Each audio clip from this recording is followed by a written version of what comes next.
ምን ስለሆነ ነው ያንቺ ሰውነት ከሌላ ሰው የሚለየው? ራይት ነገር እየመገብሹ ራይት ኤክሰርሳይዝ እስካረግሽ ድረስ ሪኮምፕ ማታረጊበት ሪኮምፕ ፋትሽን እየቀነስሽ ስኳርሽን ማትገላገይበት ምን ምክንያት ይኖርሻል? ስንት ኪሎ ነሽ አሁን?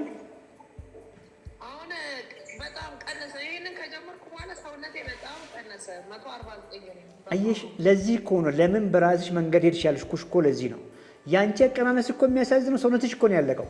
እኔ አሁን ባለማወቅ የጨረስሽውን ሰውነት መመለስ እንዴት ከባድ እንደሆነ። ስንት ዓመትሽ ነው አሁን? አሁን 35። ሰውነትሽን እየተጠቀመ ነው እያልኩ ያለው። ሰውነትሽ በህይወት አንቺን ሊያቆይሽ በቂ ምግብ ባልጠፋበት እያስራብሹ ስለሆነ ሰውነትሽን ጡንቻሽ እየተጎዳ፣ ቆዳሽ እየተጎዳ፣ አጥንትሽ እየተጎዳ፣ ጸጉርሽ ሁለመናሽ እየተጎዳ። አሁን የምናደርገው ሁለት ነገር ነው። ሰውነትሽን ቢውልድ ማድረግ፣ ፋትሽን እንዲቀንስ ማድረግ። ያ ሲሆን ስኳር በአጭር ጊዜ ውስጥ ኖርማል ይመጣል። ወለድኩ በኋላ ስባለኝ። ከወለድሽ በኋላ ቅቤ ጠጣሽ፣ ከወለድሽ በኋላ አጥሚት ጠጣሽ፣ ምንም አታገናኙም።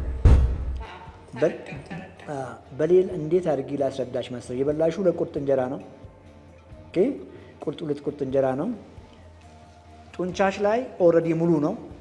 ጡንቻችን ላይ ኦልሬዲ ስኳር ሙሉ አለ። ግላይኮጂን በሚባል መልክ ጡንቻችን ሙሉ ነው የሁላችንም። ኤክሰርሳይዝ በጣም ሮጠን የምንሮጥ ሰዎች ጡንቻ ውስጥ ያለውን ስኳር ወይ ግላይኮጂን ዝቅ ልናደርግ እንችላለን። አንቺ እንደሱ አነሰው ብትሆኚ ዛሬ የበላሻትን ሁለት ቁርጥ እንጀራ መግቢያ ያገኛል። ጡንቻ ላይ ክፍት ቦታ ስለሚያገኝ እዛ ጋ ያደርጋል።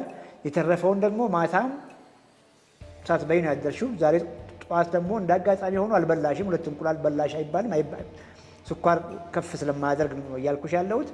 ጉበትሽ ውስጥ ያለው ስኳር እየጎደለ ስላደረ እዛች ውስጥ የቀረውን ደግሞ ጉበት ውስጥ ይወትፋል። ጡንቻ ውስጥ ውትፍ ስኳርሽን ነው እያልኩ ያለው። ከእንጀራ የመጣውን ጉበትሽ ላይ ውትፍ፣ የቀረውን ደግሞ ምንም ማድረግ አይችልም። ስኳርሽ ከተቀመጠለት በላይ መሆን ስለማይችል ቶክሲክ በመሆኑ ሰውነት ተገዶ ወደ ስብ ይቀይረዋል። ያን ከእንጀራ የመጣውን ስኳር እንጀራ እንደማታዘቢ ገብቶሻል። እንጀራ የማን ነው? የስፖርተኛ ምግብ ነው። እንጀራ መብላት ከፈለግሽ ከነገ ጀምሮ ከፍተኛ ሩጫ ጀምሪ።